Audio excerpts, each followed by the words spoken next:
What's up, everyone? This is the BumCast. I am your host, HBIC, the head bum in charge, along with Baloney and Joey P. Oh, Dougie, thanks for showing up. Jesus. You're almost late. Oh my God, man. I don't know, man. I don't know if double I'm duty tonight. I don't know if I'm built for this shit. But Double shift. out. Yeah. You know what? You're always big on like Duncan Keiths of the world and Campbell and all of them. You got to double shift sometimes. You got to pull a double shift. Stay on the ice a little bit. Yeah. Iron Man. I feel like it. Yeah. Oh man, it's a crazy day for the Bums, week for the Bums in general. I mean, obviously we started earlier, Bums in the Bleachers. Praz, he was on the Azure with Uncle Beef.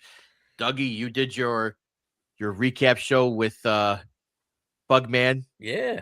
For Bald Stool episode 2. We're on tonight. Peter, your Baloney show on Wednesday. Dougie, you're recapping again on Wednesday. Whiskey at Comiskey. This might be the real week that causes bum fatigue. It ain't gonna be from Dougie's videos, right? From chugging videos. It might just be us being on the air too much this week. Oh yeah. No, it was fun, man. I had the mean girls coming at me all yesterday because I was chugging beers and everything like that, and I was just thanking them for all the support. We're bearing the lead here because before you went on with the Ballstool recap show, I wanted to do a wellness check on you because I was really worried about that 9 beers in 1 inning challenge. I was watching you live. I was in the comments rooting you on while I was listening to the game in the car. And then your stream abruptly ended. No, thank you for watching. No, talk to you later. See you on the BumCast later. Nope, it just ended. And I turned to Julie and I said, he either threw up or he was going to go poop. One of the two. So which was it? Dude, it was neither, but I will tell you, like, I was trying really hard to get a burp up because it was just like stuck right here. And you can see at one point, like, I'm like this, like, kind of like going at my shoulder. And like one person texts me, they're like, "You having a heart attack?" I'm like, "No, I'm not having a fucking heart attack." I'm just trying to get this burp up. And as I was getting ready to like talk and a little bit afterwards or whatever, I had like a little semi burp and it was a little moist. And I was like, oh boy. I'm like, let me just go ahead and not throw up on the stream. I'm just going to go ahead and end this thing. Challenge complete. We're good. We're golden. And then probably maybe like 30 seconds after that, I burped so loud I scared a children's party 3 doors down. Dude, I was at my in-laws for Mother's Day yesterday. I'm grilling, and as I'm doing the grill, I have your stream on, and I'm have it on the table. And as I'm going back and forth, checking the food, and I just come back and it's gone. I'm like, what the hell? Although we should address this, and you mentioned it on stream, Dougie, but for the haters and losers, of which they are many, you were by yourself on Mother's Day, right? Like there was no one at the house. You had nothing else to do. You might as well drink 9 beers. Yeah, I didn't have nothing to do. So the ladies or whatever, every year they go out flower shopping or whatever, and it's a ladies event, and like that's what they want to do. And so they take the kids with everything like that. I had literally nothing to do. And I mean, full disclosure, I was seeing, the flower shop, money racking up, and I was like, well, I'm going to have myself a couple drinks. Yeah, I'm going to have myself a couple drinks. Good old MILF porn on Mother's Day. You want to hear something really crazy? Before I did the challenge, before I decided I was going to do the challenge, I had a 32-ounce Bloody Mary. Nice. That's just the warm up, if you will. Exactly. Gotta set that base. I did a 32-ounce Bloody Mary as well.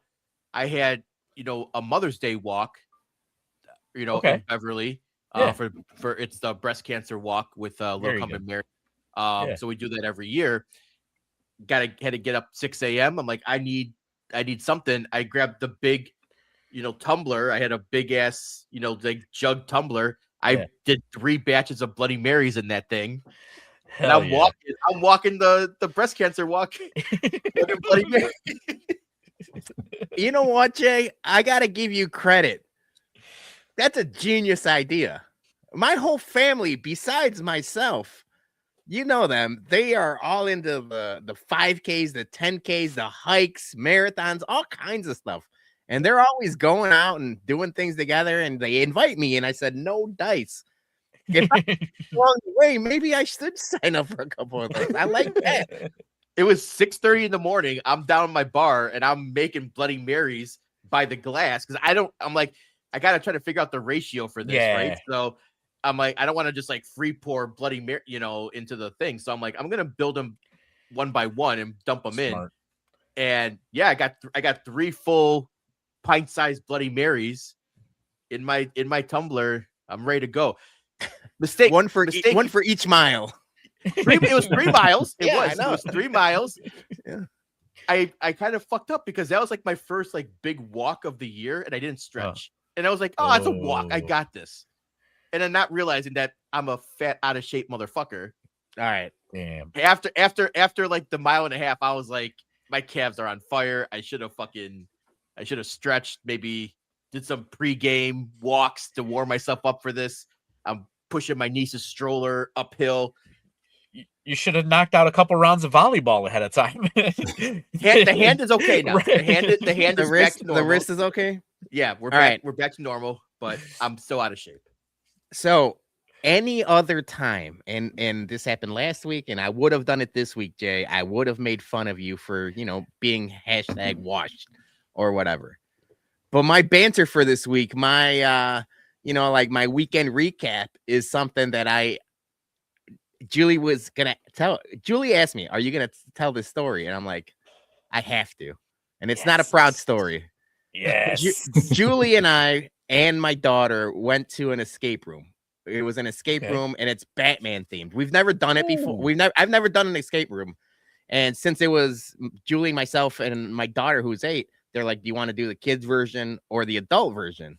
It's the same escape room, but like it's easier and clues. And we're like, no, let's do the adult version. Like, we'll figure it out. Let's do it. Awesome. I want to do more escape rooms. Julie wants to do more escape rooms. They were fun. That was my first time doing it. Great.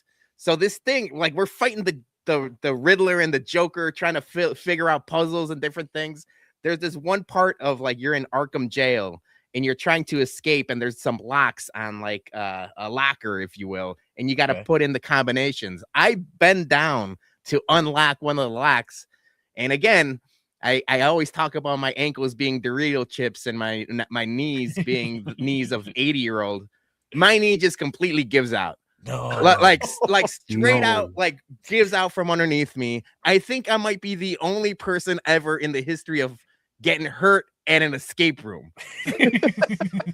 I'm wearing a knee brace. I've been Julie, like, did you ice your knee? I'm like, I haven't. I got to do it after the BumCast. I got hurt at an escape room. That's worse than a 5K, Jay. Washed. Wow. Absolutely. Did you escape? They needed to give us 10 extra minutes. I'm not proud of it. Dude, like at the end, you have to like dismantle a bomb that the Joker built, and it's like all these different puzzles, and they're all going at the same time, and it was really cool. I really liked it, but like we got to that last part with like 5 minutes left, and I'm like, oh, no chance we're gonna get this all done in 5 minutes. And then like as we're going, Scarlett's like, look. And like they just gave us like 10 bonus minutes, and we're like, yeah. And like we'll take the charity minutes. We needed them. That's awesome. Where was this at? It's in Orland. Okay. They have like I guess there's like 7 different rooms in that like location.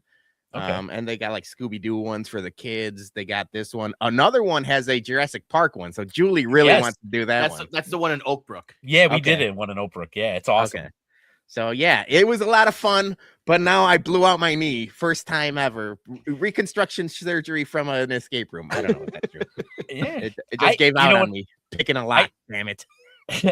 I was wondering why, like, when I did the escape room, they make you sign waivers. You are the waiver guy. They're on to you. Like, oh, this guy can sue us. Hopefully you're not on the banned list now.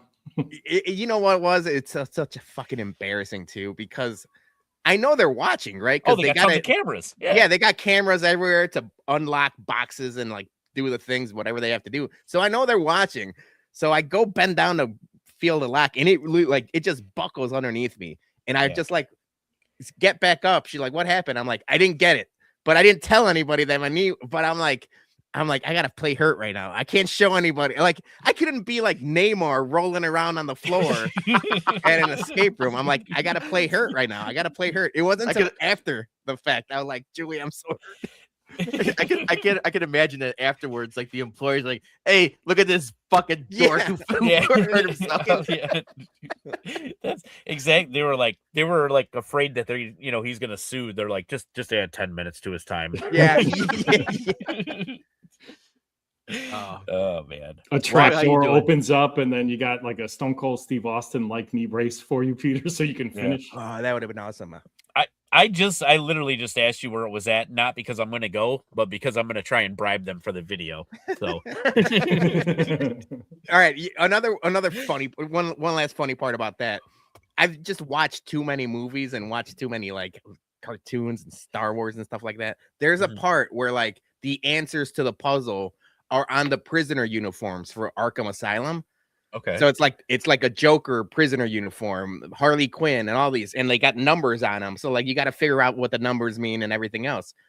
My dumbass, because I've just watched movies, I was like, do we have to put these on to try to escape? And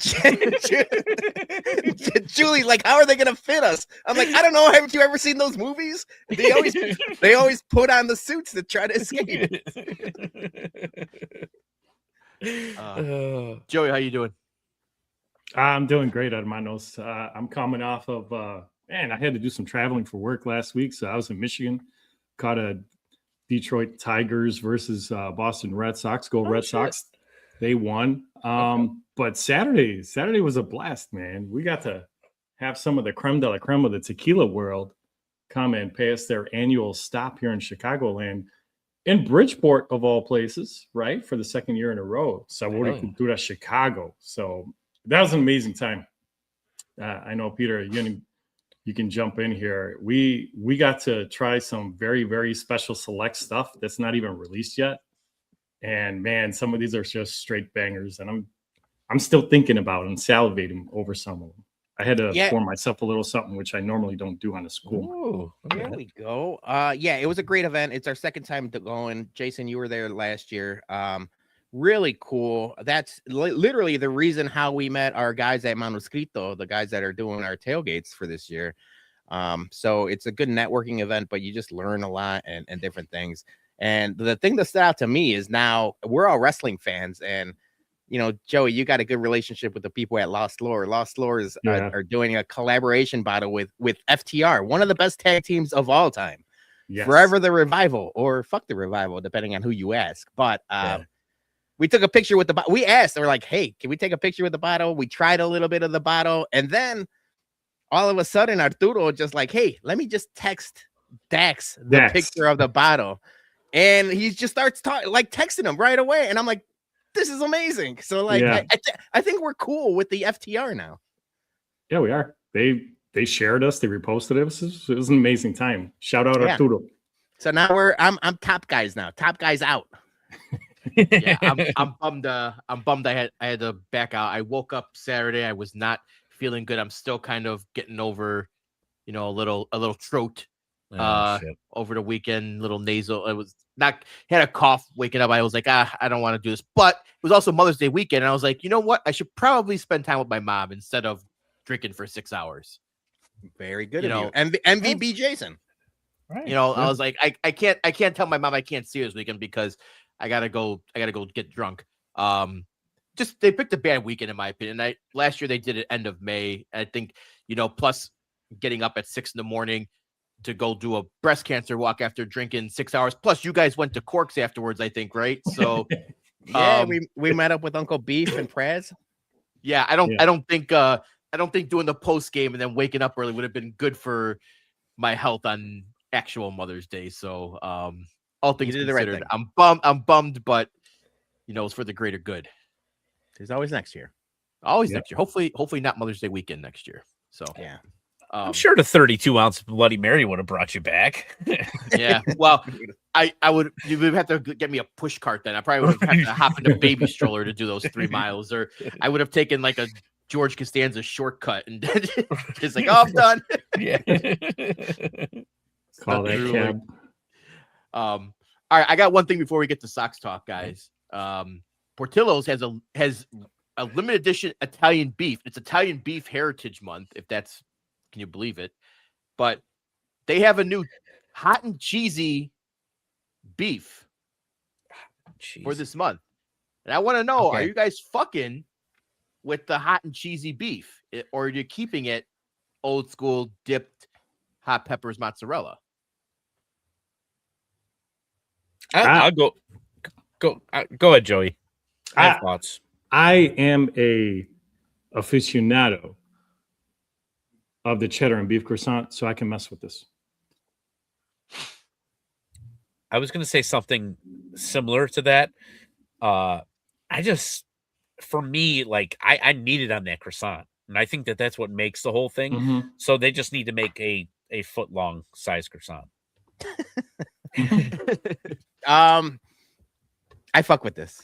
And I'm not a purist when it comes to beefs. I know a lot of people just, dipped or hot, sweet. Everyone has their way. Yeah. I prefer a combo. It's the best of both worlds, but I also like a beef. But Johnny's not here to defend his dad, Mike Deal.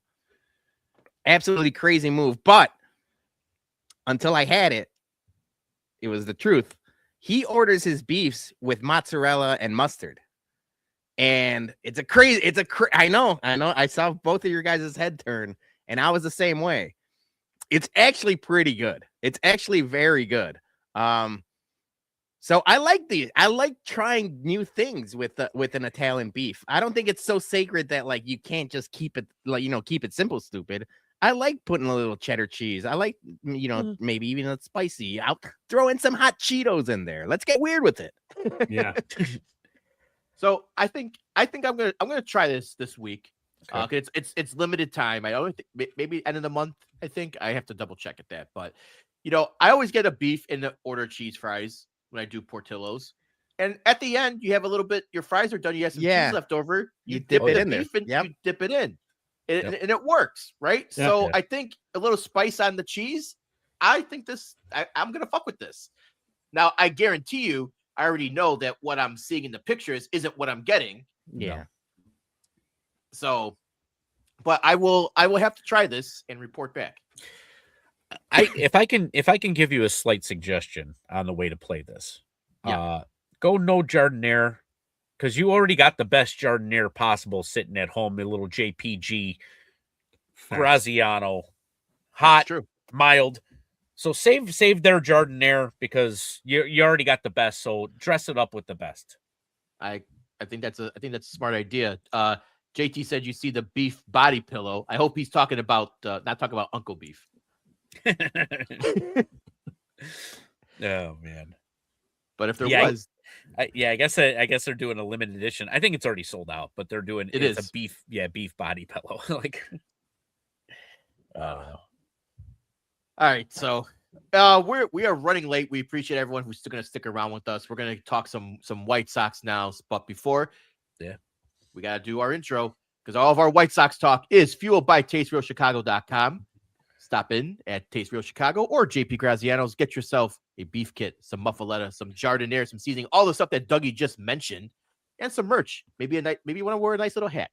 But TasteRealChicago.com, and we got something special to talk about at the end of our White Sox talk. So stay tuned. It's a little tease. A tease for about a half hour. Yeah. It's a golden announcement, if I do say. It is a golden announcement. I like that, Dougie. I like that a lot. And I will say, before we talk White Sox talk, you talked about the 9:00 start. And I know for our viewership, it's probably not the best that we've been switching up the 8:00, 9:00 stuff. It feels like an old school BumCast. I like the 9:00 start. Every once in a while, almost like a throwback. Almost like a Saturday night main events when they change the ropes and stuff. Yes. I like a 9:00 BumCast every once in a while. I mentioned that in the promo that it was the old school, like way old school BumCast. So, all right. So this week, Sox, they went 3-3. And then, I mean, I guess you could say pretty good taking 2 out of 3 against Seattle at home. Seattle, Seattle's a good team. They're not, they're not the same as they were last year, but still a good team. They should have probably won another game against LA, but either way, they went a 500 week. But I mean, if you look back at it though, from the end of April when they won the series against the LA, they won the series against the Padres, they won the series against Seattle. The other LA, matchup didn't go our way, but they're winning series, and that's a good thing, right? So I'm not going to complain. Mune, all Miguel Vargas, they're all hitting home runs. But what I want to start with you guys this week, and I want to talk a little bullpen action here, because I think we were shitting on the bullpen a lot beginning of the season, and rightfully so. Yeah, Jordan Leisure, he's gone. Finally, the long national nightmare is over. He was sent down. But if you look at the last 7 days, the White Sox bullpen pitched 21.1 innings and gave up 6 earned runs for a 2.53 ERA. And I just want to pull this up here. This is the past week for our bullpen guys. Now, Bido, he's gone. Jordan Leisure, he's gone. But Sir Anthony Dominguez, 2 innings, no earned runs. Jordan Hicks, inning, no earned runs. Brian Hudson, 3 innings, no earned runs. Yeah. Anthony K's obviously the starter. Sean Newcomb, almost 3 innings, no earned runs. Tyler Schweitzer, no earned runs. And Grant Taylor, 3 innings, no earned runs. Like this is good. Now the downside is that the guy that they brought up for getting rid of Jordan Leisure, Trevor Richards, he came in and gave up 3 earned runs in an inning. So I mean, you can't win them all, right? You're trading trash for trash. But have you guys noticed like a resurgence of the bullpen? Are we finally getting what we were hoping for with all the mix and match and up and downs with the pen? Yeah, I think that's the way to go about it. I talked about the tinkering they did at the beginning of last year compared to how the bullpen ended in the second half of last year. And I was saying how hopefully they figure it out sooner than post All-Star break, right? And it seems like they are. I like that, like, if someone's not producing, Bido, Leisure, quick hook, vámonos. We got more guys up, and sometimes because a lot of them are quadruple A to, triple A players, they're not all going to hit, like you mentioned with Richards. But, like, obviously Grant Taylor has been doing it all day long. Sir Anthony Dominguez is someone I championed, though. Like, I like that signing. And he's, in the lead for saves. He's still, maybe that's just how he's going to pitch all year. Like, he's going to get into trouble and then get himself out of trouble. A lot of the times closers like that are finicky like that. But I'll take it. I'll take it for now. I think the one guy that I wanted to mention, and you got him up here, Jay, Brian Hudson kind of came out of nowhere, right? He came from the Mets. I was actually telling this story with Joey and Beef at Cork when they originally traded for him like a couple of weeks ago. I was like, I tweeted at our guy Clem because he's a Mets fan. We got the Sun's Uribe thing. He's a friend of the program. And I was like, tell me about Brian Hudson. And immediately a couple of the White Sox nerds, I'm going to call them Reddit nerds, even though it was on Twitter. They're like, well, he was with the White Sox last year. And then I look it up, like he pitched maybe six outs the entire season. It's like, that don't count. I need more information. He's been great. Like, that's the kind of like thing that, like, if you're going to be trading people, sending people to the minors, bringing somebody up, there's going to be some duds. But, like, maybe one guy sticks, and then another guy sticks, and another guy finds his footing, and then these one-run games that they've been playing a lot of go from losses to wins pretty quickly. I mean, they manufactured that win on Sunday. Like, they had no business winning that game. They had no business winning that game. You blink of an eye, they win the game, and then, they score 2 runs, and then game over. And that was beautiful. You win more of those games, you win the division. But because like you're gonna have to play those games against Cleveland and Detroit and the Royals, they're learning how to win 1-run games, and a lot of it has to do with the timely hitting, but the bullpen being better. Yeah, I was doing some research just last night when I got home after spending time with Mom. There's a lot going on in that clubhouse where these guys are motivating each other, and they're always like picking each other's brains. I'm sure the bullpen obviously is part of it, and it could be that. And also, Peter, like what you just mentioned, maybe because he had a cup of coffee here in Chicago for 6 outs. Well, maybe the Mets fixed him for us when he came back. So thanks, Mets. But at any event, yeah, I mean, it's an impressive showing for Hudson's return, and I'm loving it. So as long as these boys keep this camaraderie they got going on, and the pitching staff in particular, I mean, I know we're going to get it to in a minute. Dougie, what you thinking, bro? No, I'm laughing at Jeff's comment. That was a grade A comment right there. Yeah, for the 2025 White Sox, not the 2026 right. White Sox, baby.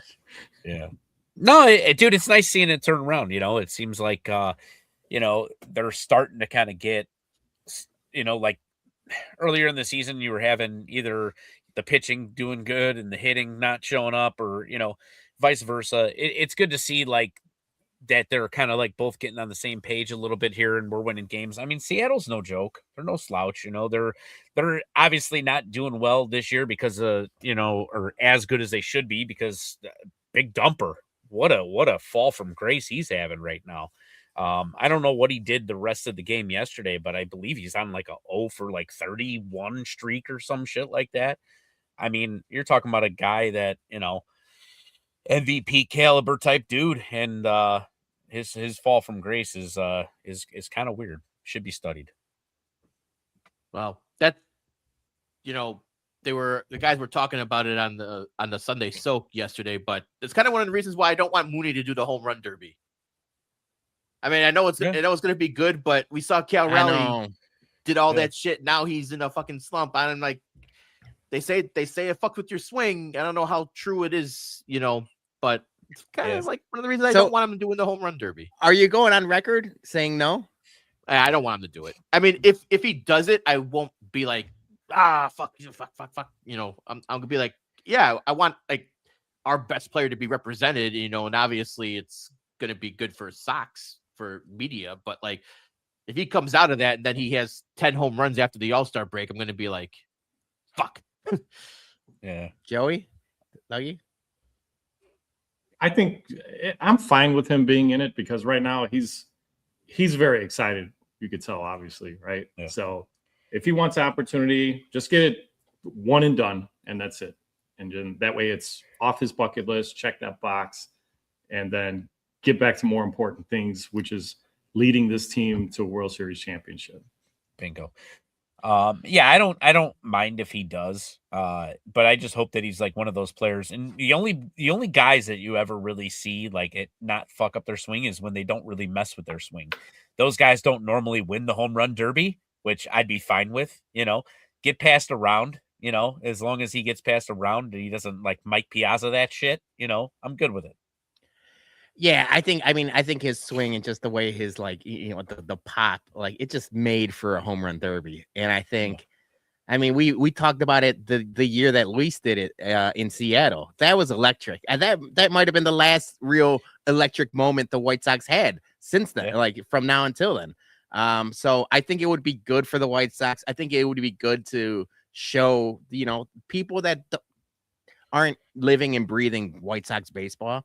Like the casual baseball fans, like, no, this guy is for real. And yeah, hopefully he does the home run derby. He'll be an all-star. I almost guaranteed he's going to be an all-star now. I got to talk to you guys about it because it's my, Danny Miller future Sox square. And I was worried about it, but like it hadn't happened in 3 seasons.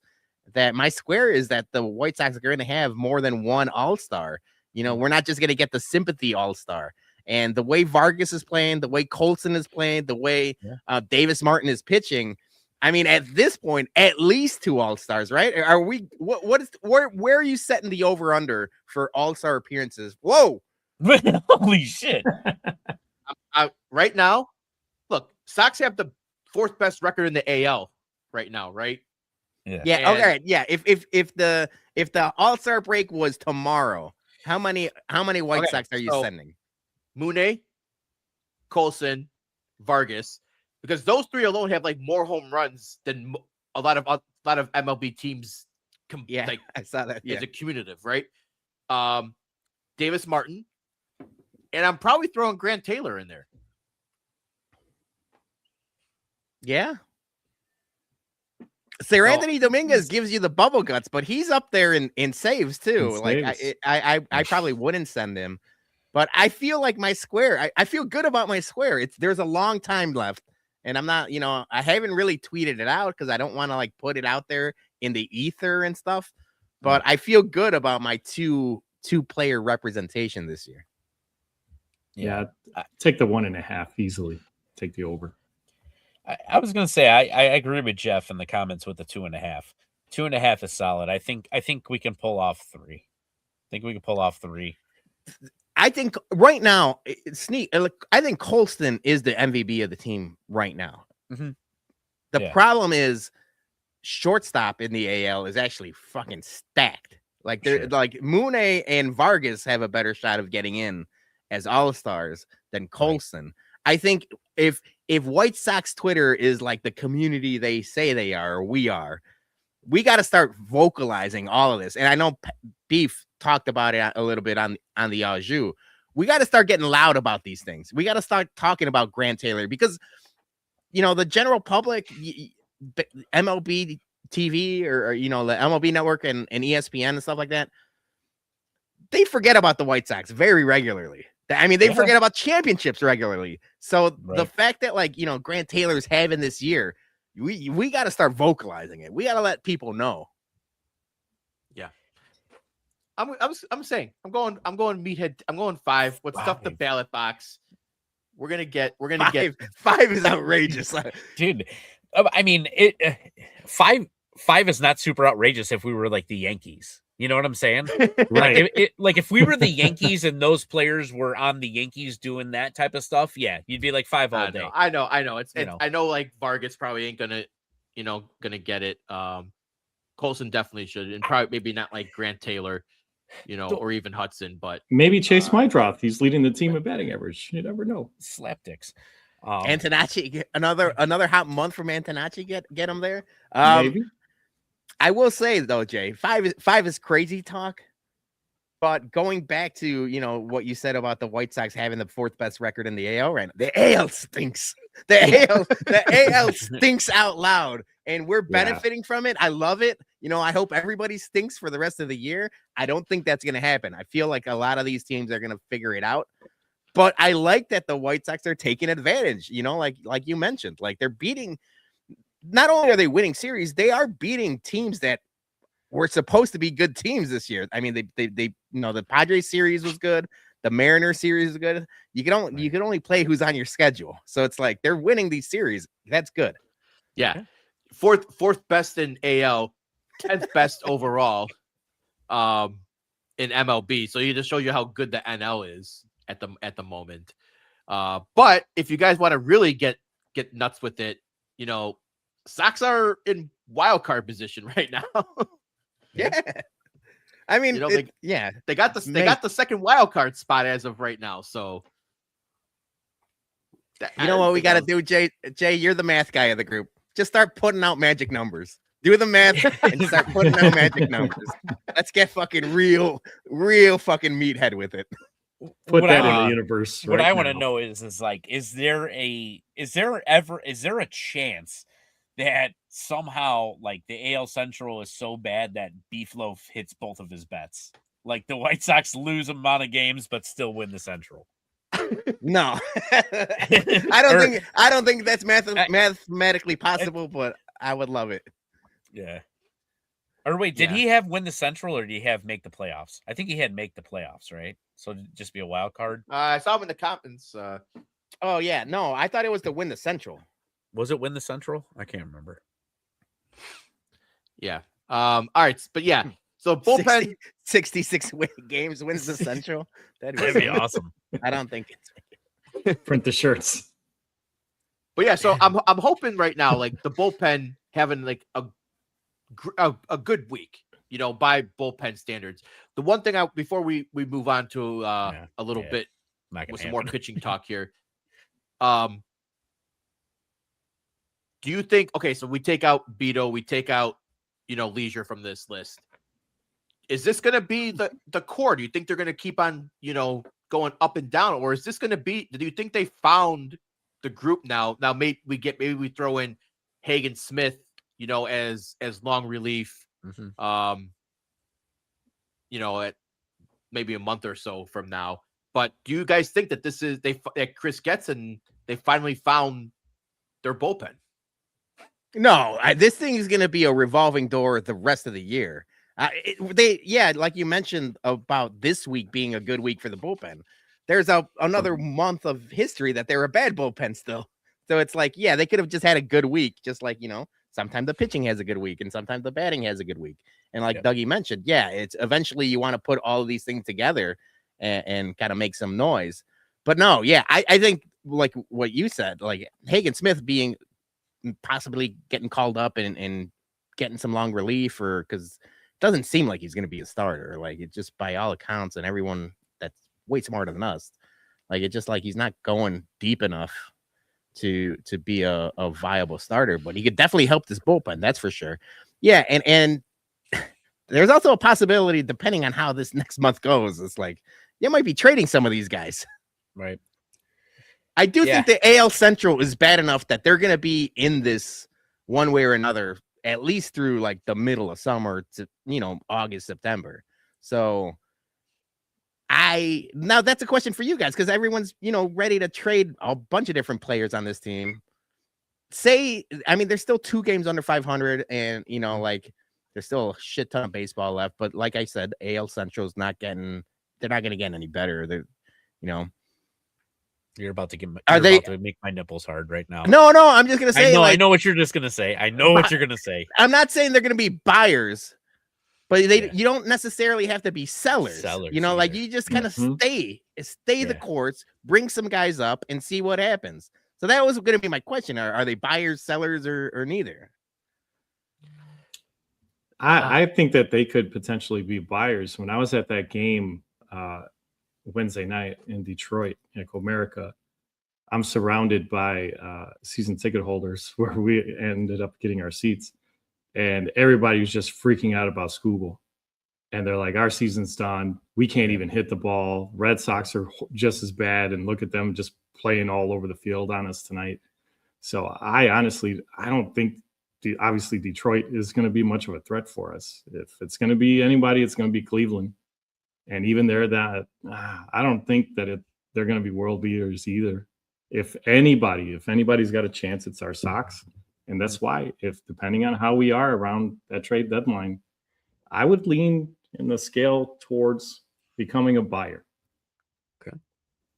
So I think the Sox I think maybe they're like what, Bologna was saying, like they might be more stay the course.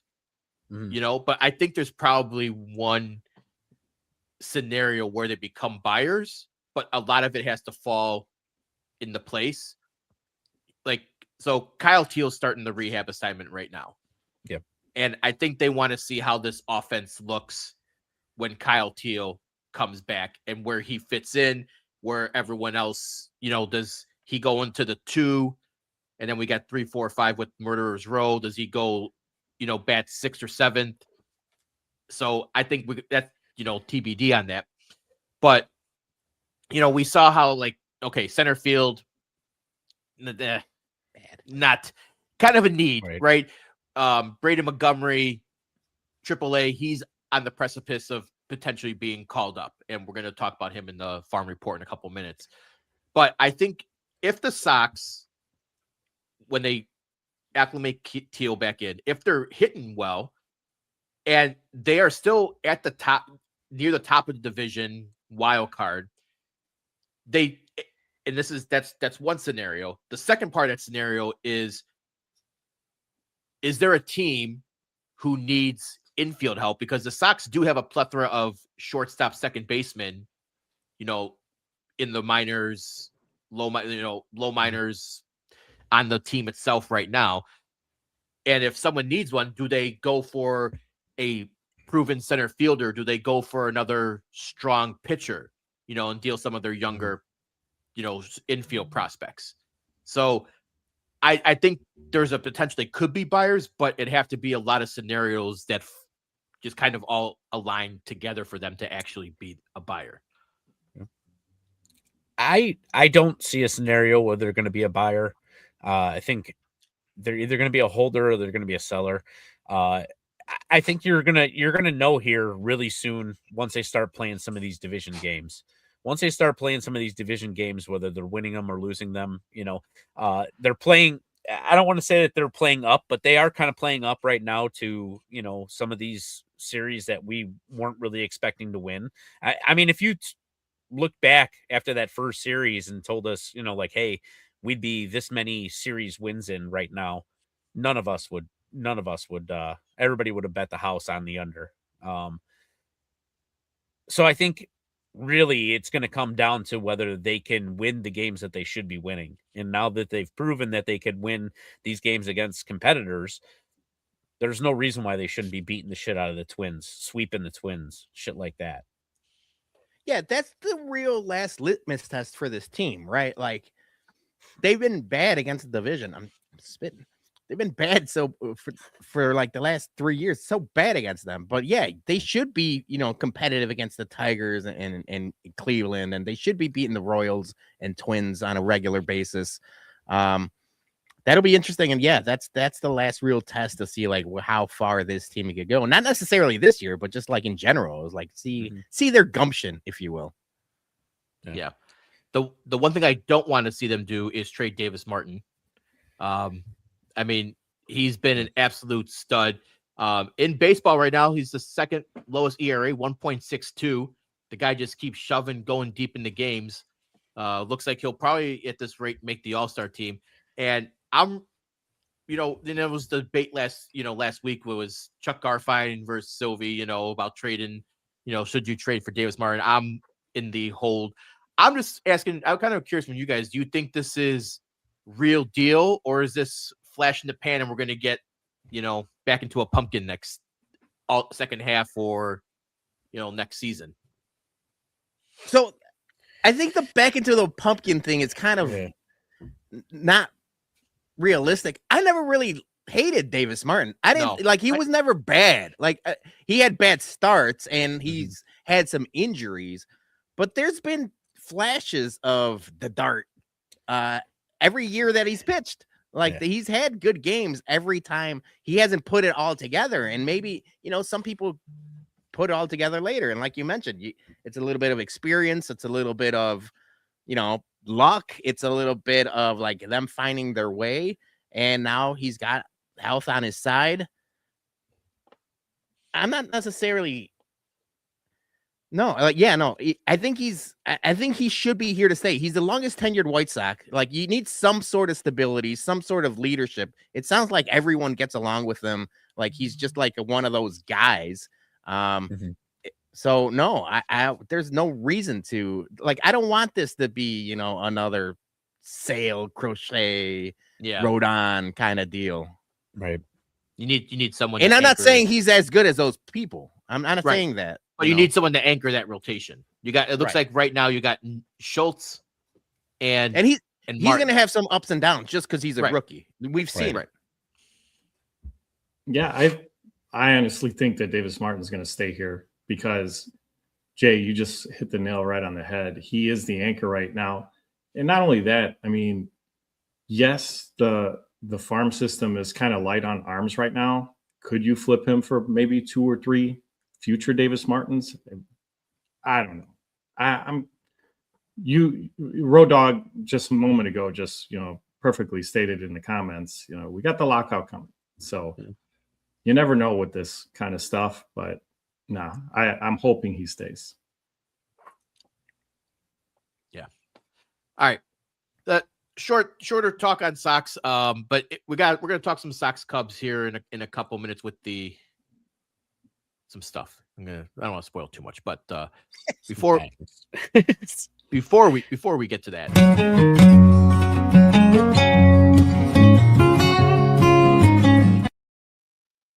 It's time for Down the Farm with HBIC, everyone's favorite Sox segment. All right, we're going back for the last 7 days and see how our boys are doing. All right, Dougie's got a poop break. He'll be right back. He's been sitting for a while. He has. Stretch those legs, Dougie. We're gonna start down in low A. Billy Carlson. He went 5 for 15, tree with 4 walks and 5 Ks. So just a couple of slapdicks. But like to see some power come in that. But I'm still liking that. He's tree. Always he's getting on base. All right, we're gonna go up to Winston-Salem. Not a good week for our boys down there. Caleb Bonnemer, 4 for 21, only hit 190. He hit 2 home runs.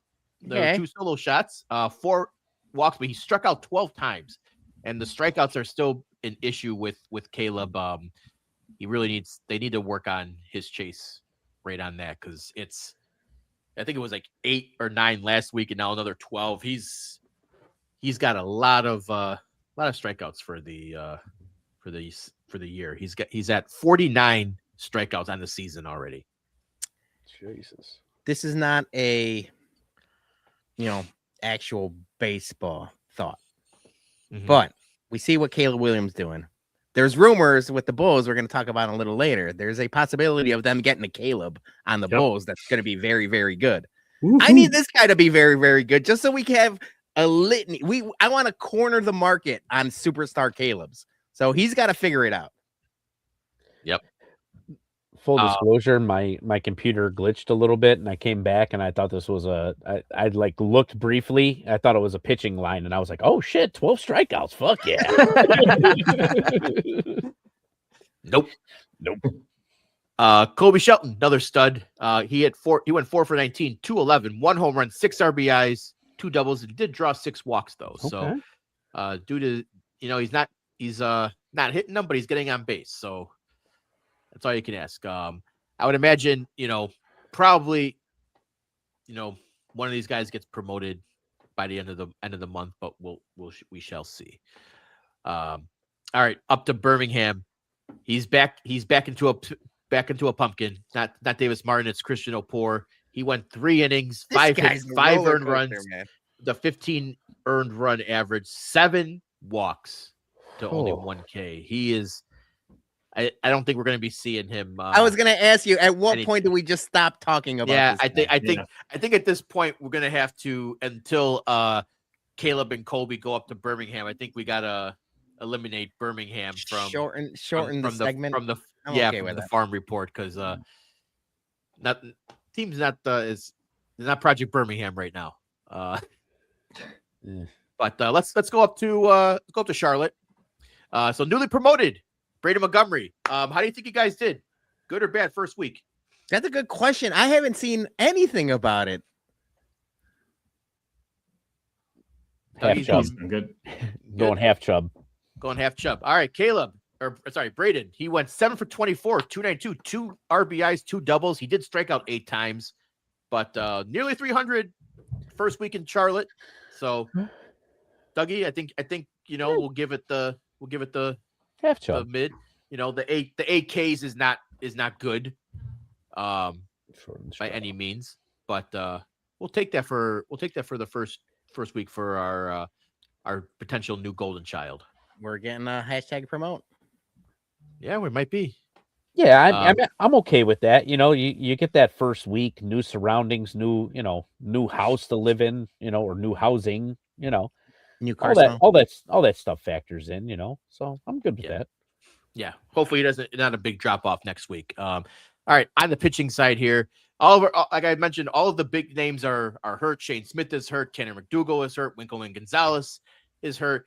A lot of arms are hurt. So Jonathan Cannon, how's he doing? Well, went 3 2/3 innings, 4 hits, 1 earned run, 2.45 ERA, only 2 Ks. So let's hope maybe Cannon now, can put some quality starts together. I don't think so. I've been out on Jonathan Cannon for a while now, but maybe he figures something out in Charlotte this time.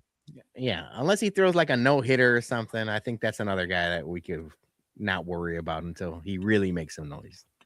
Yeah. He did Hey, better. Wait, hold on a second. What the hell is this? Crooked commish. Go Cubs. Go Cubs. It is Crosstown week, so Probably one of Praz's knucklehead friends. Yeah, probably eats boogers. Yeah. Finally, Hagen Smith, Hulk Hagen, 4 innings pitched, 4 hits, 5 earned runs for an 11.25 ERA, 2 walks, 3 Ks. So not great. Yeah, I guess I've been saying this all season. If Hagen gets called up, it's not going to be in the rotation. People need to understand that he is not going deep into games. He's going to be a bullpen guy if he comes up. Yeah, give me a 1 inning guy. Yeah. Like I said moments ago, Chris Getz definitely has a lot of work to do this offseason and through the draft because there's not a lot of arms down there, unfortunately, that are really going to wow us. Yeah. All right. It's a quick straw report. We got more to talk about.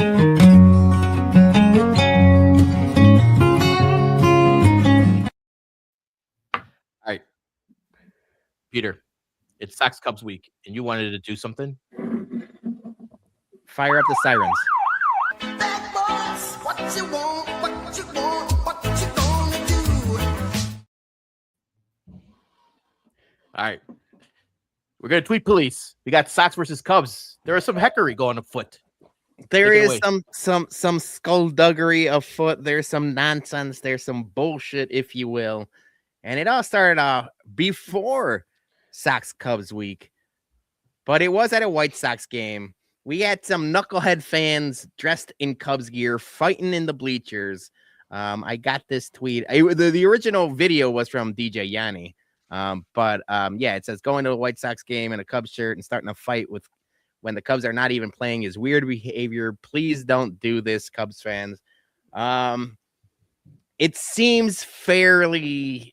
I feel like the heat. I don't want to call it heated rivalry. That goddamn hockey show ruined that phrase for everybody because of the implication. But the rivalry is heating up a little bit because the White Sox are actually pretty good. The Cubs are really good. Well, the Cubs are really good. So I feel like this has been like the first time in a long time that people are looking forward to this weekend.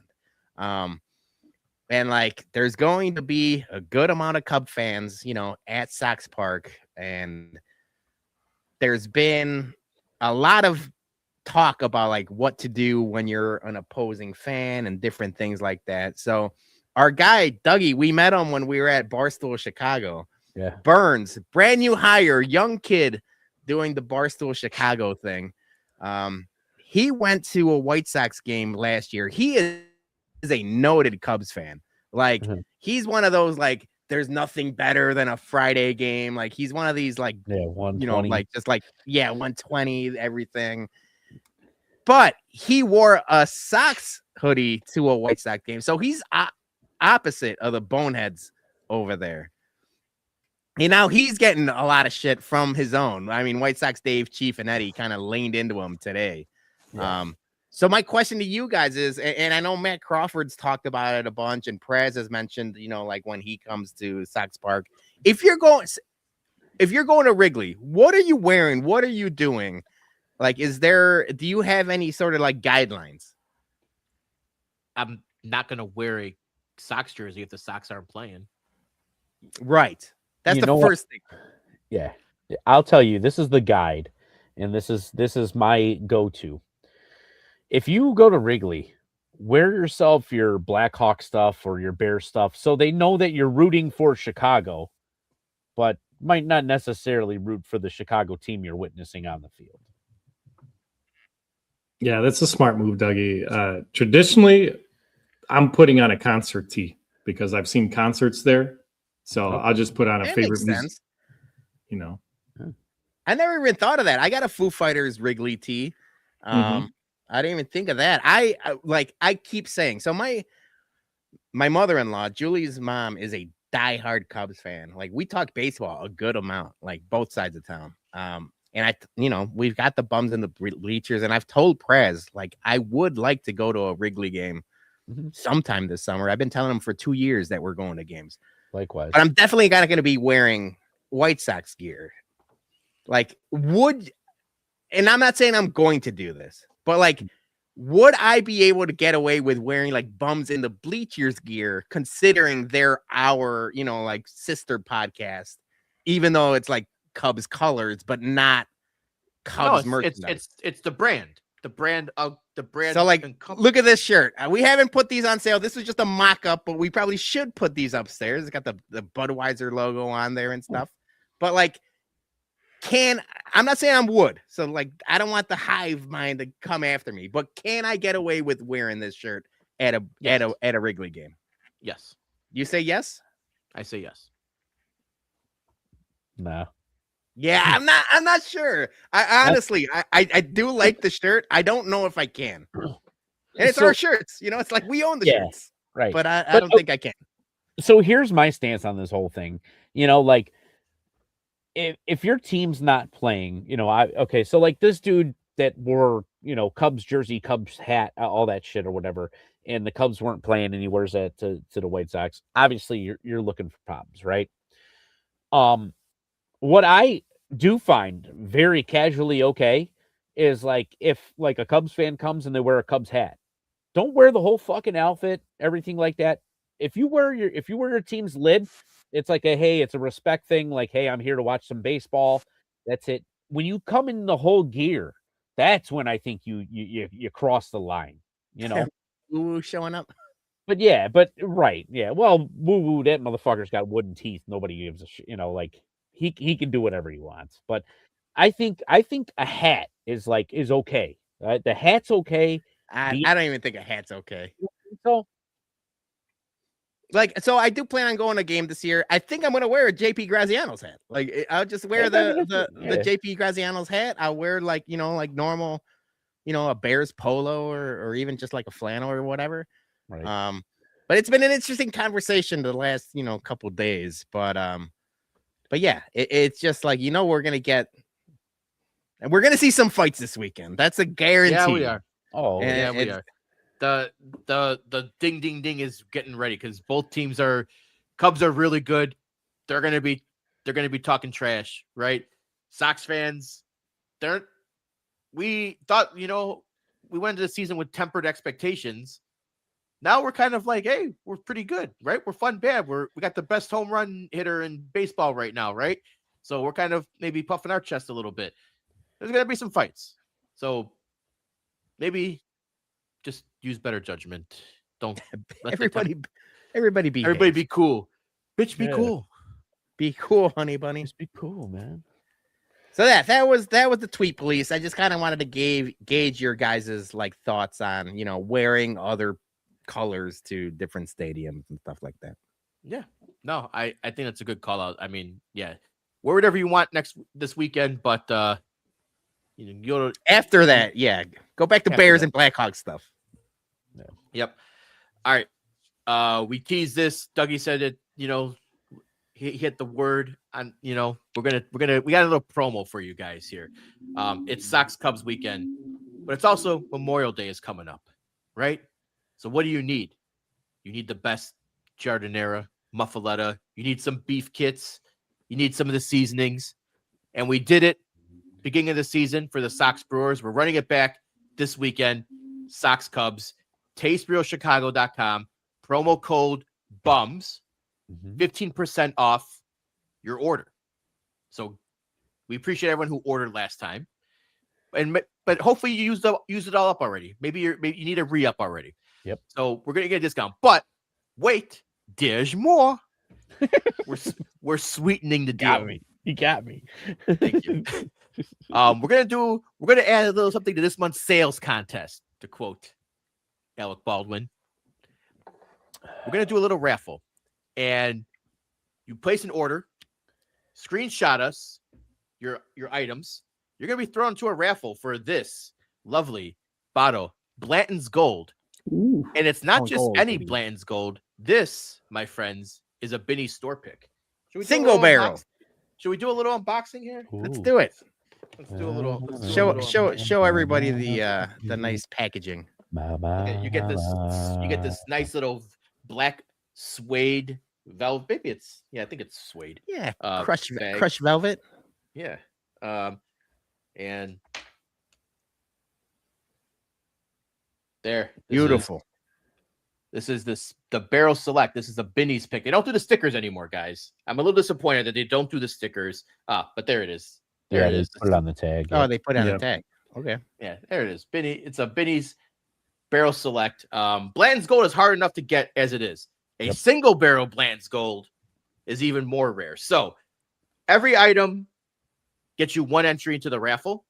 And what do you want to say? You want to say you get an extra one for every 5 items, 4 items? Yeah. I like the 5-item threshold. Yeah. All right. You order 5, you get we'll throw in an extra vote for you for the raffle. So first pitch. I'll box it back up after the show. First pitch on Friday to the last out on Sunday. TasteRealChicago.com. Promo code BUMS. Don't buy now. I mean, you can if you want, but wait until Friday and get yourself 15% off and entry into a nice bourbon raffle. I dig it. Dig it. And speaking of this weekend, one last thing before we move on here. Whiskey at Comiskey, May 16th. It's starting at 3 p.m. We're going to have JP Graziano's there. So you can try all of your food. And if you like it, then you can go buy right away at TasteRealChicago.com. So we're going to have some sandwiches out there. We're going to have off hours. They're going to have the new beers, the On Your Feet, the Southside Legend. They're back. They're going to be there. And we're going to have our guys from Manuscrito pouring the tequilas. And we might have a friend of a Bears friend showing up with a big surprise as well. So we might have a little extra party in store for you guys this Saturday. But we can't tell you until you show up. You got to show up Saturday. Thanks to everyone who RSVP'd. We're about 175 RSVPs now, so it's going to be a great time on Saturday. So keep it coming, and we just can't wait to party with everyone this Saturday in Lot B. Hell yeah! I was going to say I love how Jason's matured, because anytime that it was above 100 in the past, it's gonna be a shit show. It is gonna be. It's Sox Cubs. It is gonna be a shit show. Yeah, in the good way. In a good way. And I think Dougie might have a new concoction. I'm working on some Frankenstein type stuff. So again, you'll have to just show up to the lot. We're just teasing it all. I love it. Yep. Quick super chat from Prez. Payback for the beers that Joey and Peter left me have from their buckets on Saturday night at Corks. Cheers. Thanks, Prez. Salud, hermano. Tune into Prez tomorrow for Bums in the Bleachers. 6:30-ish, whatever, around that time. All right. That is our White Sox talk, powered by TasteRealChicago.com. Stop in, JP Graziano's, and get yourself a nice sandwich too. They're very good. The Mr. G's. Oh. Yeah. All right. We'll see them on Saturday. All right. We got some headlines. Peter, what we got this week for headlines? It's going to be, I was going to call them the power bottoms. It's going to be the Joey and Dougie show, because we got the power bottoms. We got draft picks to talk about. Both the Bulls and Blackhawks are picking 4th in the draft. So let's start with the Bulls, because I feel like the city is fired up about them moving up. They moved way up, and it's something finally good happening to the Chicago Bulls. They're drafting 4th. They also have the 15th overall pick. But this, by all accounts, is a loaded NBA draft class. I know, the stretch guys were talking about it for a little bit. Sylvie is almost back. He's almost back. That boycott didn't last not one season. He's already back in on the Bulls because of this draft, and he's a huge Bulls fan. So I'm not saying he's all the way back in, but I feel like this number 4 pick is going to go a long way with, mending a lot of, fences from fans that were disenfranchised. So I was going to say, Dougie, Joey, talk to us about pick number 4 and, the Bulls in general. Well, just a quick backstory so everybody knows. The Bulls were originally projected to have the 9th pick in the first round in addition to the 15th. About right. But Da Pope came through once again, helping us out, and he moved us from 9 up to 4, and our chances were that small for us to get into the top 4. So you got to give it up to our guy, Croatian sensation, Tony Kukoc, because he was representing Chicago beautifully on television. And he was just like, as soon as the Bulls were selected number 4 in the draft lottery, he was just as calm, as cool as ever. So shout out Tony Kukoc. This 4th pick is guaranteeing us a superstar. It might not be like, one of these,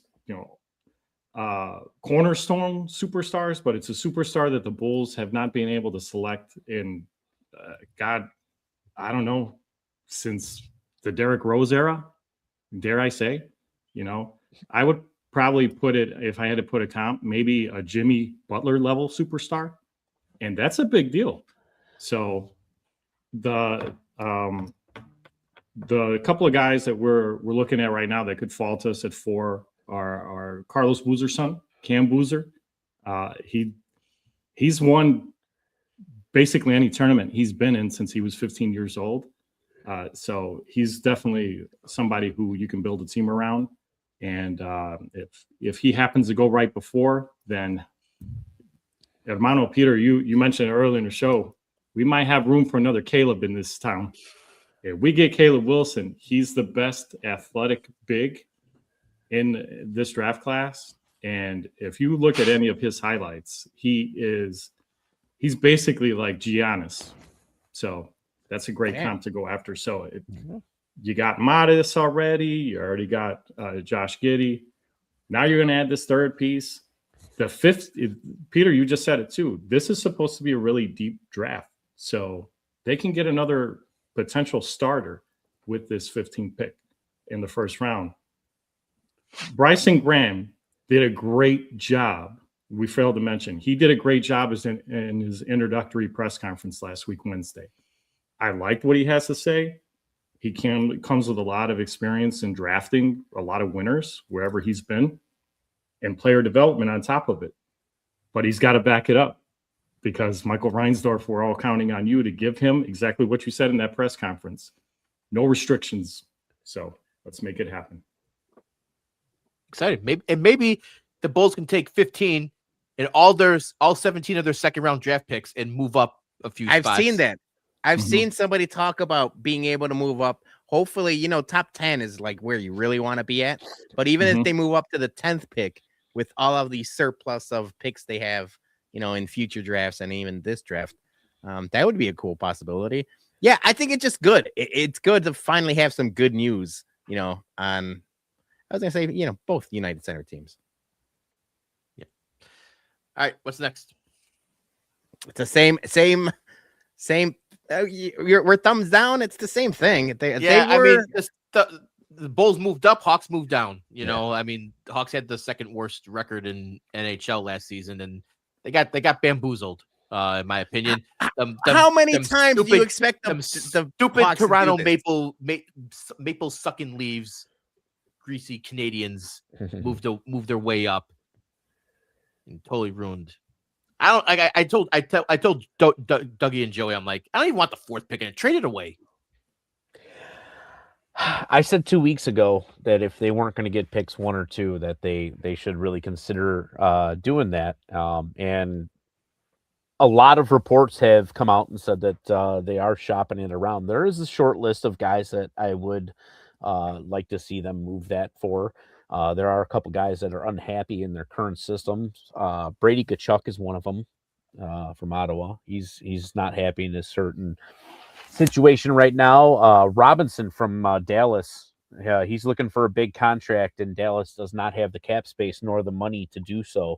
Blackhawks do, so they could trade for him, sign type thing.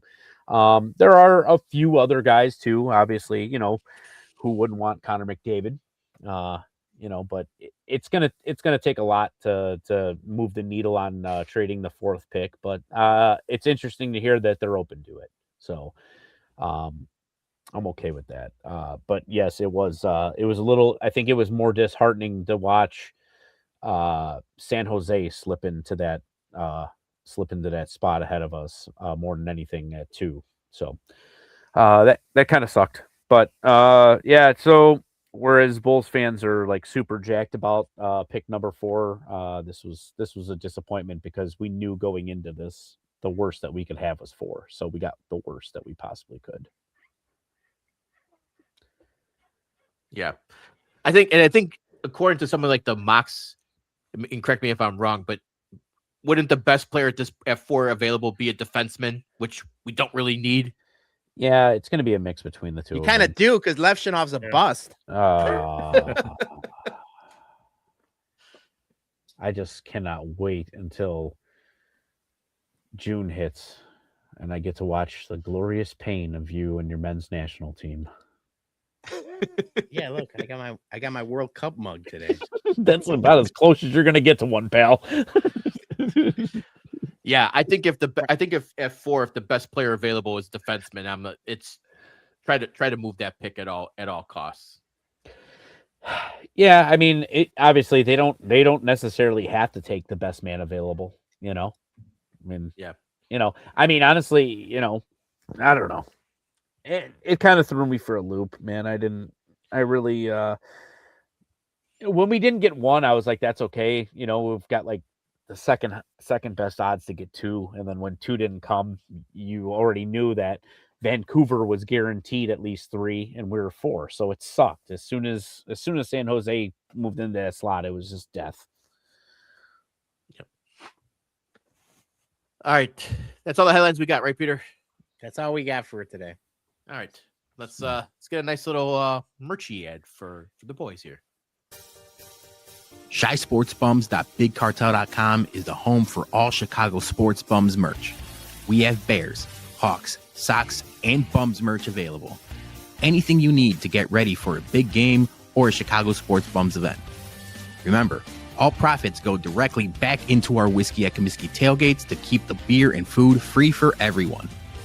So head over to ShySportsBums.BigCartel.com and pick up a couple Toot Tree shirts today. And it's time to rate some stuff, right? Big ones, small ones, tall ones, cold ones, shake and stir, they're never old ones. It's time to rate my cocks. Line them up and take your shot. Sweet or sour on the rocks. It's time to rate my cock. That's right. All right, time to rate some cocks. I was on a staycation. I didn't go any place fancy like Dougie. So just went to some cocktail bars in the city. And I know, Dougie, you got like round 2 that you're gonna be doing here in the future. But I had a backlog, so I'm gonna start off with some of mine. You guys got a ton of cocks. That's right. Been cock blocking each other. We don't have Literally. we're not gonna be shooting ropes like Bugman. I had to ask. Yeah. So I'm gonna start. I got 2 spots here. Both were on the list of top 100 bars in North America. Shit. Yeah. So this one we're gonna start is Meadowlark. And what's cool about Meadowlark is they change their menu. I'll put the first guy up here. They change their menu every like season. Ooh, and it's a different like theme. And this theme is space. And each cocktail was named after something in space. And they give you the cocktail book is actually like almost like a science book almost. Yeah, go ahead. Did you order Uranus? No, I did not. Oh. I was tempted. But this is like, I'm going to show you the picture here. This is kind of like how you look and see like each item. They have like all the ingredients and like some fun facts for the planets. I was gonna say, why don't you go full screen so we can see the whole thing real quick? Oh no, like, you mean me? Oh, yeah, you mean me go full screen? Yeah. Hi, Peter. Hold on. Now I gotta go. Maybe it's a bad idea. Me full screen. Yeah. There we go. So it gives you. That's pretty cool. Yeah, and give you some fun facts about the planet too. So it was a cool little book of nerdcocks. Yeah, nerdcocks. Yes. Yeah, they really were. Good call, Dougie. Yeah. All right. So we're gonna go back to that guy. Let's get us on top here. So this is the Moon. This one is Condensa, Prickly Pear and Orange Blossom Gin, Grendelo Gin, Trical, Fino Sherry, Almond Orgeat, Lime with a Blueberry Whey Foam. So this is what I worried about with the top 100 bars in America or whatever. I don't think that was English. I don't think you spoke English in that drink right now. It looks fantastic. The menu looked great. I like the Moon concept.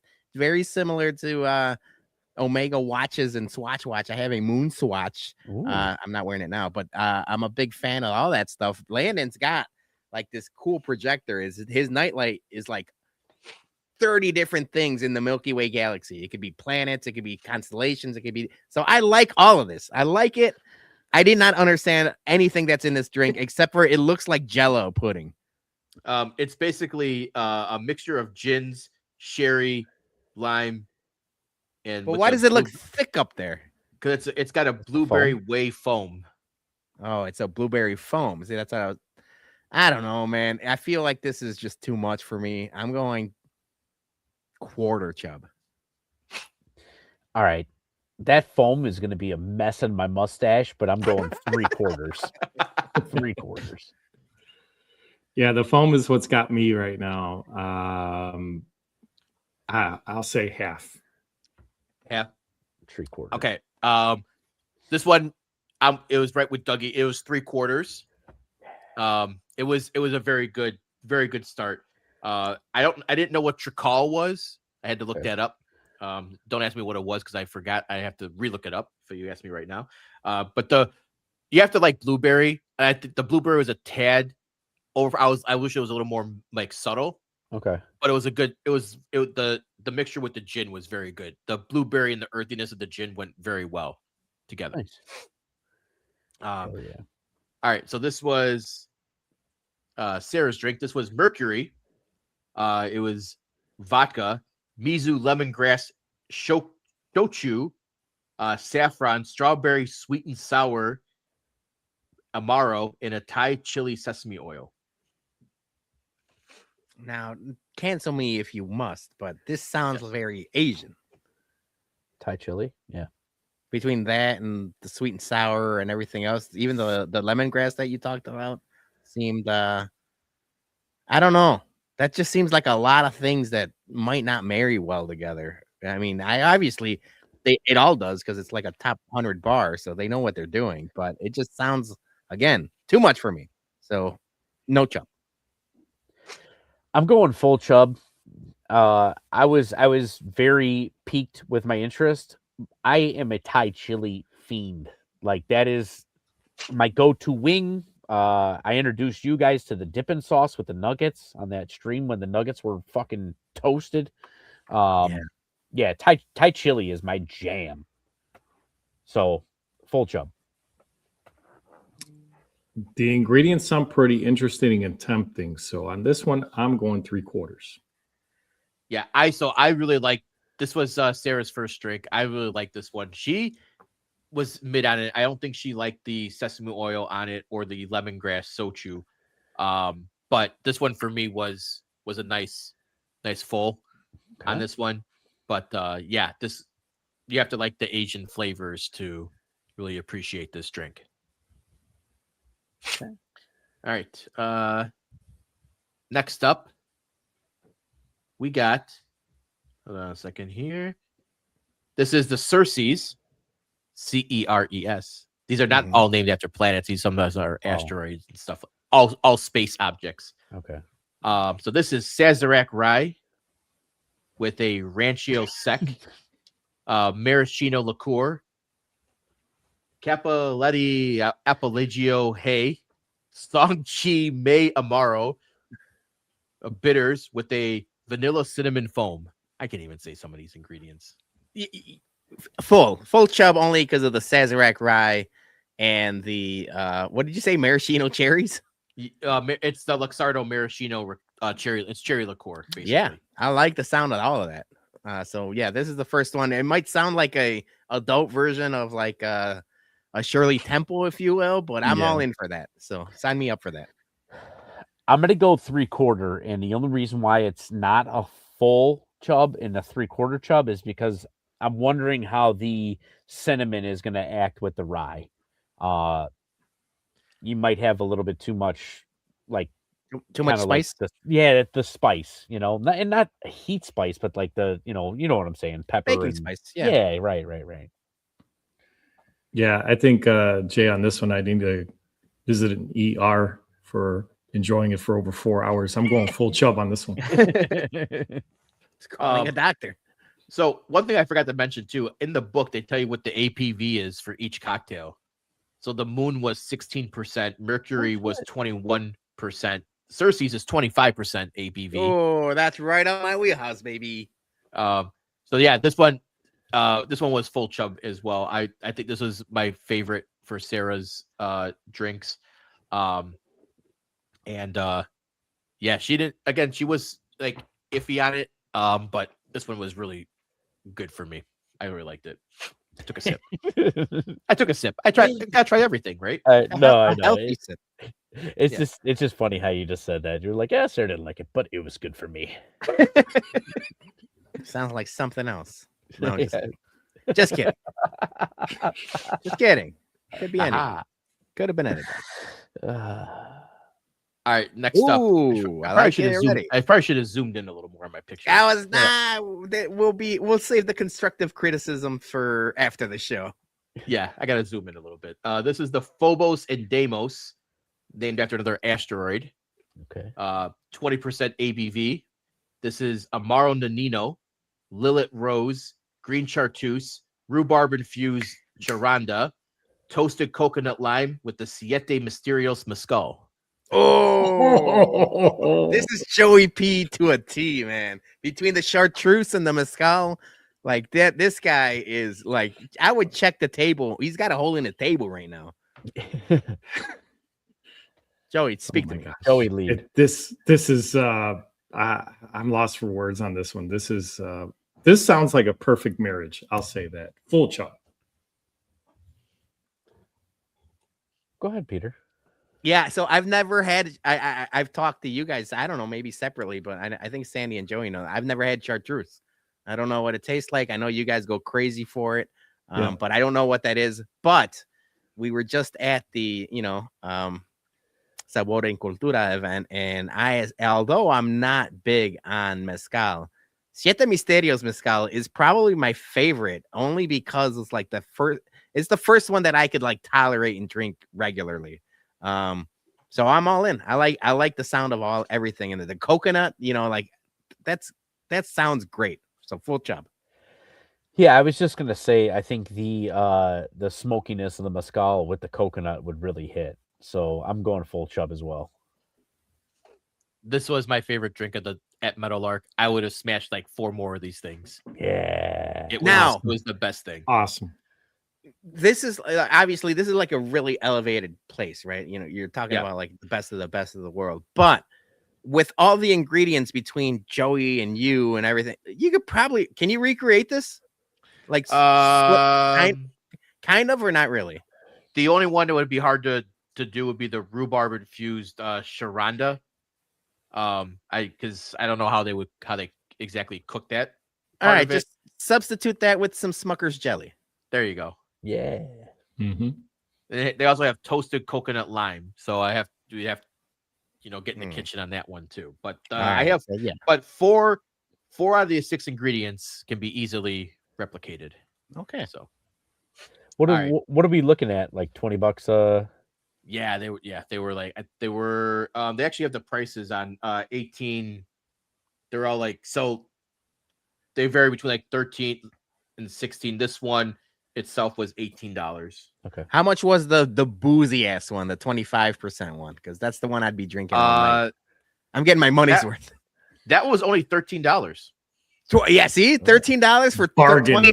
25% booze in. Yeah, because it's probably less, like less of the, like the mixers and shit, like the stuff that costs money to make. Yeah. All right, we got a few more left here. Next up, this is the Pluto. Sir, that's just water. So this is 24% ABV. It's complex, floral, romantic. Ford's Gin, Masako Sochu, Mancino Sakura Vermouth, Yuzu Liqueur, Reposado Tequila, and Fortaleza Reposado Tequila. So it's a mixture. It's just all booze. It like they're just grabbing booze and mixing it all together like what we used to call the Mexican car bombs, Jason. I'm gonna pass on this only because you shouldn't be mixing Fortaleza with anything. Yeah. That's a sin. That's like even for an upscale place, you don't need to be doing that. That's just like putting Pappy in a drink. No reason to do that. You don't do that to this. If it was a different tequila, I would be saying yes, but otherwise, I am offended by this drink. I was just offended by it said romantic right out of the gates. Like if it says romantic, most of the time I'm thinking like that's a chick drink. So like I'm not doing it. But I'm gonna go half chub. The Zuzu liqueur. Yuzu. Yeah, I get down on that. I'm looking at just like at a quarter chub. There's just too much going on and too much great spirit being wasted, I think. This one was half chub. Half chub. Yeah. The yuzu with the gin, I was hoping for a little more. Didn't play. Yeah, a little more tequila base. It kind of didn't marry it itself. It wasn't horrible, but definitely was not something I was impressed with. After having the mezcal one, it was kind of a big letdown after that. Yeah. Good looking ice sphere though. Yeah, that was really cool. Jason, I know you have like a very fancy pants refrigerator. Does yours make the? I know. I feel like every fridge nowadays has like the. Yeah, the no, I got to thing. do the molds. I got the mold thing. So mine does. All right, there we go, But Dougie. Had a boy. But like the top like 5% doesn't ever Like chips. It's never, It doesn't mold all the way. No. Yeah, because it's I've like we're talking cocktails right now. I've been back on for the longest time. I've been doing neat. Like I think for the last like 4 years, I've just neat everything. And I just recently I got back into the ice game with like some higher proof stuff. I forgot how good it is sometimes. You don't need to drink everything neat every time, although I typically do. But I'm back on the molds. Yep. I'm a big fan of chill in the glass. Oh, okay. Yeah. Yeah. all right, last one from Meadowlark. This is the Europa Funky Grassy Tropical 22% ABV. Zabrówka vodka, Smith & Cross rum, sherry, Kota Pandan liqueur with Demerara and bitters. You know what? Just because I know every once in a while our guy who is 8 years sober, our guy Fishbones, listens and watches the show. I gotta respect the Zabrówka. They taught me well between Jason, all of your friends and Fishbones and everything else. Yep. I fuck with that's what they call buffalo piss, right? Am I correct on that? Yeah. I like fuck buffalo grass, yeah. I fuck with the buffalo piss. So I'm going 3/4 chub. I'm going full chub because this thing reminds me, like you said, this was a staycation. This to me is like a quintessential vacation drink. So this is something that like I'd be like, I'm having that on vacation. So this plays to the staycation. I like it full chub. Yeah, the presentation works for me as a great vacation drink too. And the ingredients too. I'm going 3/4 on this one. This one was no chub. What? Yeah. Are you not fucking with the Zabrówka? It's not the Zabrówka. So it's the Kota Pandan liqueur, which basically is an Asian liqueur, which is a vanilla rice flavor. So you better like liquid rice in your drink. It's like an horchata. Yeah, but not the good way, Joe. Oh. They got free ice cream, Lieutenant Dan. Yeah, no, this one was not a good one to end the night on. But yeah, so now I know anything with Pandan liqueur, I'm staying away from. I am not a Pandan guy. What about Van Damme? Only if it's Rob. No, for Jean-Claude. All right. We're gonna go over to lemon now. We got four left here. And I apologize for the lighting on this one. This one was the Looks like it's one of my kids' cheese sticks in that one. Yeah, this was the Pushing Up Flowers. It was Irish whiskey, aperitif, elderflower, coconut rum, and orange oils. Yes. No chub. I'm gonna go quarter. I'm not an elderflower guy. I'm just not a floral in general guy. Yeah. I ain't trying to fuck with like, elderflower, hibiscus, any of that kind of. I don't like them. So yeah, I'm gonna pass. Yeah, this is no chub for me. This probably drinks like medicine. So lemon was the number 62 cocktail bar in the US. Okay. And we really enjoyed all of these drinks. This one was a nice full. Okay. Yeah, but Yeah. it's kind of what, at least for me, because I do love elderflower. Okay. So it's kind of, acquired taste. It might not be the same for you guys. For me, it's just like it's too inconsistent. Like, and when you're paying like $18 to $20 a drink, like some of them they blow it out of the water, and it could be way overpowering sometimes for me. Yeah. All right, we got 3 left here. Next one. This is the something spicy with mezcal. Serrano infused mezcal, Blanco tequila, lime, orange liqueur, agave, morita, and Tajín rim. Yep. I would at least try it. It might not always be good, but I know it's like there's like a baseline to them, right? It's almost like like even bad pizza is good, like at a base level. Like so yeah, 3/4 chub for that. Just when I think I'm out, you pull me back in. Full chub. I'm back. Yeah, I'm going at least 3/4 on this one. Peter, you hit the nail on the head. Something like this, you have a baseline or a level of consistency. Yeah. And it depends on, you talked about like the booze in there. We don't know what brand, but it's going to be at least somewhat decent. Yep. This was like a very crushable, some like upscale margarita. It was full chub. If you don't mind this, if you don't mind the spice in your drink, no, because the Serrano was not subtle. You felt it. Yeah. So it was very good. This was my first drink of the night. And I probably would have gotten more of these if I didn't want to run through the menu. So love it. Where's Lemon at? It's actually right across from the Family Guy pop-up bar. It's the old Betty's Blue Star Lounge, Grand in Ashland, or Gotcha. Grand in Ashland. All right, this guy, Queen of the Night, Pepto-Bismol. Gin blend, jasmine, aperitif, lemon, egg white, Cabernet.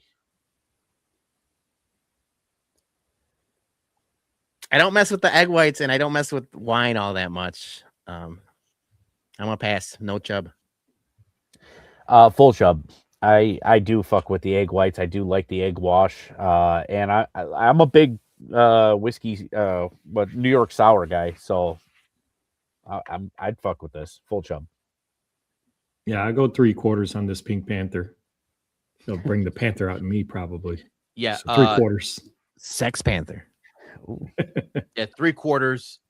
It was very good, but I'm just not a Cabernet. Okay. Guy. So if you are Cabernet, you probably appreciate it, but that's just not my jam. The other thing that I don't like about these drinks either too is like they're like always in like the small dainty glasses. Like I like myself a little rocks glass with it. I need a little something more. Like maybe it's a little bit like, I should look inwards and like be secure with my masculinity or whatever you want to call it. But even when we go out for margaritas, sometimes I'll ask them to put it in a pint glass. I'd rather just drink out of a pint glass than like, a margarita glass or, like one of these like highball kind of deals. Yeah. So yeah, I'm with you, Dougie. All right, last one. This is the Hot Stepper, Aquavit, Overproof Rum, Passion Fruit, Mango, Spice Falernum, and Lemon. Who is the hot stepper? Ina Kamosi? Yeah. Ina Kamosi was the Hot Stepper, turn Yeah. it up. I'm the lyrical gangster. Turn I didn't it up. even listen to you after that. I got excited about Ina Kamosi. I think this looks delightful though. Yeah, 3/4 chub. A quick question: what's overproofed rum? It's like basically 151. Oh, okay, fair. Yeah, full chub. Yeah, I'll give it 3/4. I love a nice sweet drink like this, but full I couldn't go all the way just because I don't know what the citrusy might be over acid. Yeah, no, you know what, the passion fruit and the mango, they blended well together, so Okay. it didn't give it like the overly sweet, and then the falernum, helped balance it, so it wasn't super acidic. Okay, good. No, this one was a full chub. I really like this one. Yeah. And I love dill too, so it's a little picking. Yeah, dude, it looks good. I mean, it looks like Sunny Delight. Yeah. All right, those are all of my cocks that I have for you guys to rate. Question. Yes. We're still talking booze. I saw Aaron 630 Whiskey who tried the Grillo's Pickles PBR beer. Is that something you would mess with, Doug? Or Doug? Well, yeah, maybe Doug and Jason. I actually need to pick up a 6-pack to do a review on. Now, I did have my manager at Binny's tell me that the Grillo's Pickle beer is probably best suited not for drinking, but for brining. Oh, okay.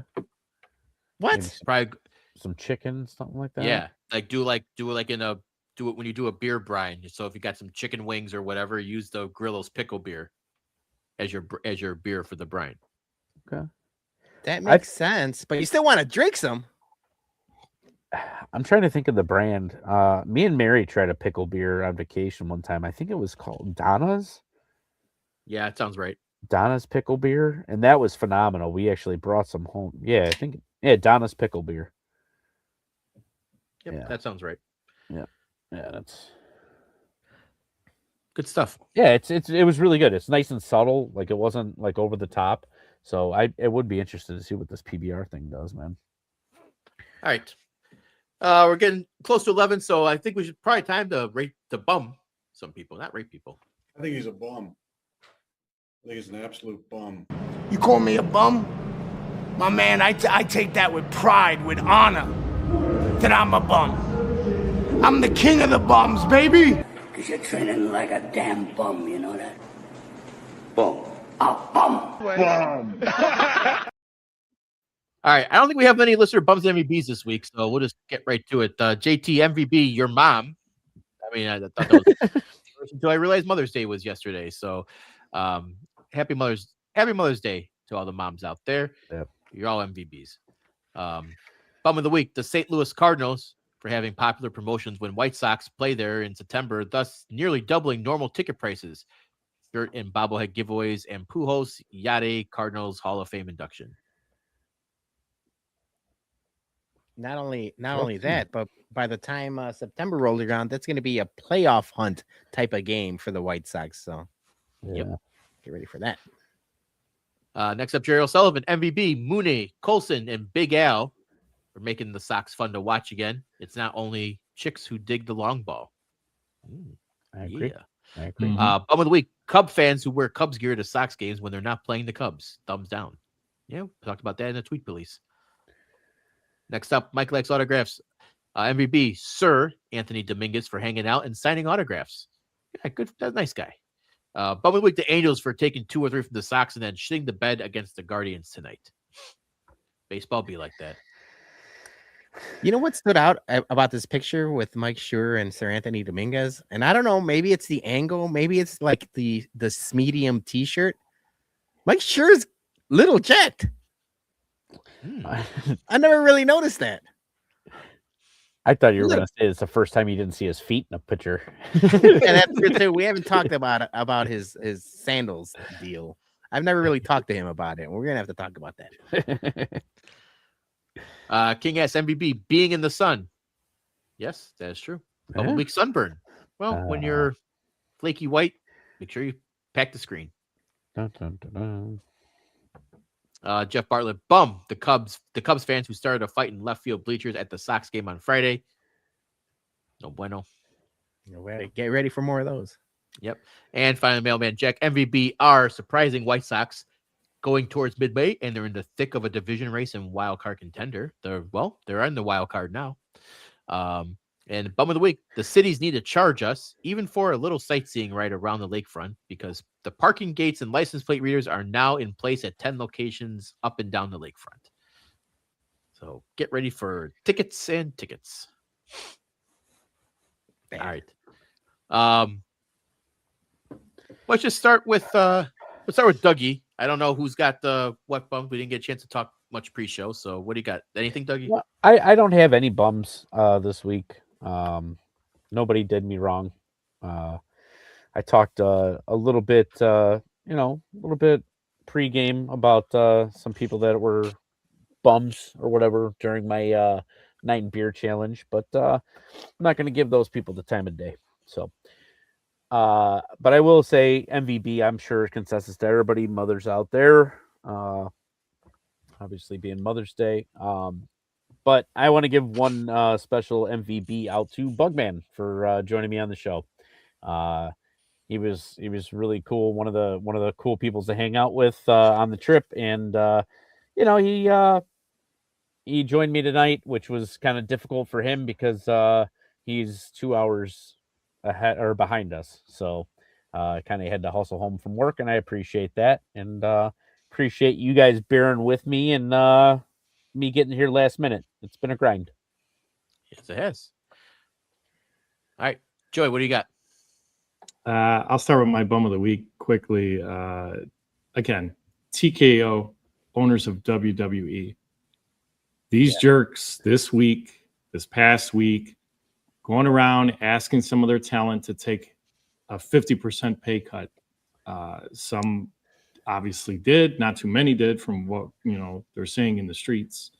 But a lot of talent got let go because obviously they weren't going to give in to those types of demands. Yeah. And just because TKO is basically ruining UFC since they've acquired them and running them into the ground, they're not making a profit off of them. WWE is making great profit. So they're trying to, okay, well, let's see how we can nickel and dime, this company too, so we can kind of like balance our balance sheet, so to speak, and make up for our losses on the other end for the other endeavor that's not working out. No, bro. It's not the way to do business. So I don't know. They're just TKO, that company, they've become an evergreen bum of the week for me. So hopefully they do better. I know Kevin Nash, shout out Big Daddy Cool. See, he put out a tweet early this morning about it, and he was like going off on how they're also like basically nerfing Chief Operating Officer Paul Levesque, otherwise known aka Triple H, from all the creative decision making, especially for main events and WrestleMania and stuff. So if your guy's not going to have the opportunity to actually do his job, then why even bother?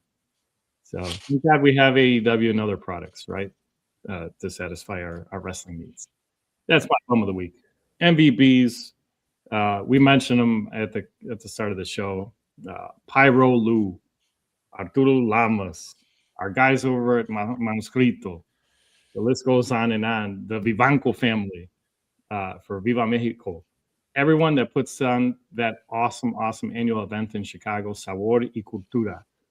It's an amazing event. To come back again next year, highly recommend. Go check it out. It's in Bridgeport. You get to taste some amazing agave spirits. A lot of it is pre-release stuff that's not released to the public yet. So yeah, appreciate all those guys. And girls. They always do an amazing job, and it was awesome to meet so many of them for the first time. And then of course our mamas. Love y'all. Y'all deserve Much love from us and many more. Even Dougie got to say Happy Mother's Day to my mom. Yeah. Said, wait a minute, this isn't that. That doesn't look like a Crackle Barrel. Yeah. Yeah, I was drunk. No, we were worried about you, so she told me to text you because we were watching you at Chuck's. Oh yeah, that was good. That's what matters. Yeah. All right.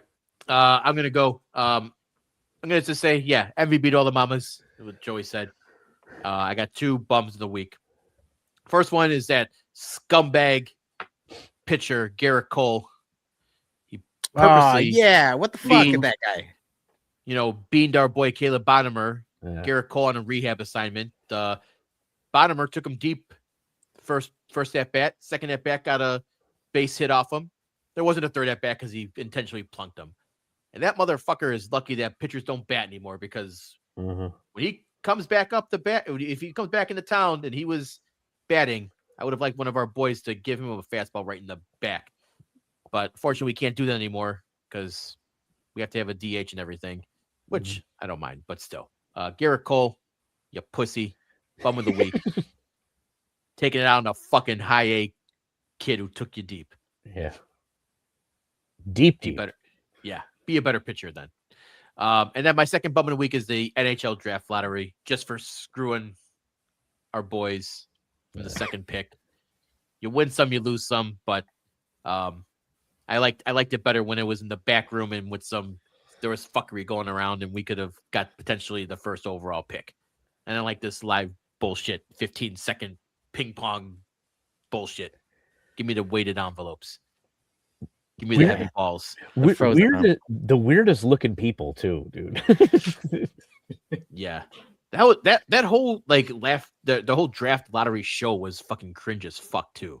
Yeah. Just like having to count 15 seconds for each ball to go through, and then we're gonna take a commercial break. Like, fucking well, how did you feel about it? Did you like that they started with the first pick this year?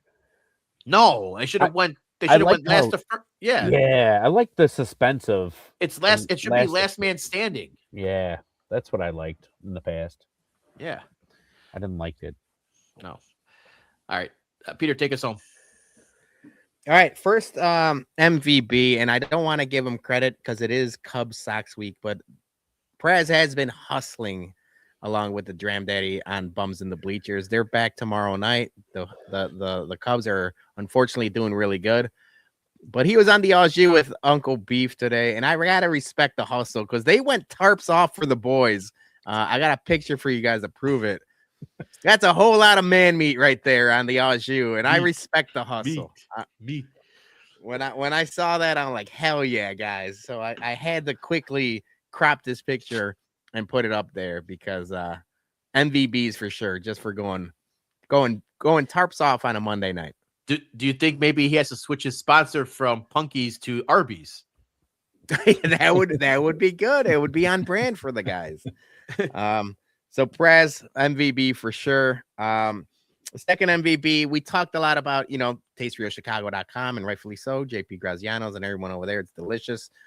We were lucky enough to go to a Ramova event for these 2 beers right here. It's the Southside Legend and the On Your Feet. They tinkered, they teased, they messed with the already delicious recipes. They're better this year, and that's saying a lot because I joked that I probably had 1,000 of these in Lot B last summer between the two, responsively, of course, but I had a good 1,000, and I'm gonna have another 1,000. So I'm excited for everybody to try them. We'll have them on Saturday in Lot B for Whiskey at Comiskey.